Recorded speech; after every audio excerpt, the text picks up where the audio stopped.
ايوه يا عم، قاعد لوحدك في البيت وكلهم نزلوا وسابوك. اه. طب بدل ما انت قاعد كده، قوم اركب العربية بتاعتك وشغل اغاني. ما عنديش عربية. طب قوم شغل التلفزيون على الرأس الشرقي. فاتورة الكهرباء بقت تيجي مولعة نار، عشان كده بطلت اتفرج على التلفزيون خالص. خلاص يا عم، فكك من ده كله وروح لك اي بار ولا خمارة كده واشرب لك كاسين.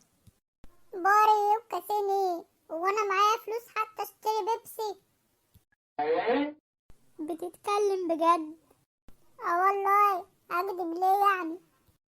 خلاص، بيع شقتك وروح قضيلك يومين في الساحل. وانا عندي شقة اصلا، ده انا واخد الشقة دي ايجار جديد. خلاص يا عم، اسرق. اسرق من مين؟ ده الناس كلها مفلسة. طب بقولك ايه، حافظ المعوذتين؟ اه، ليه؟ اقراهم يا عم، خلينا غور في داهية مننا.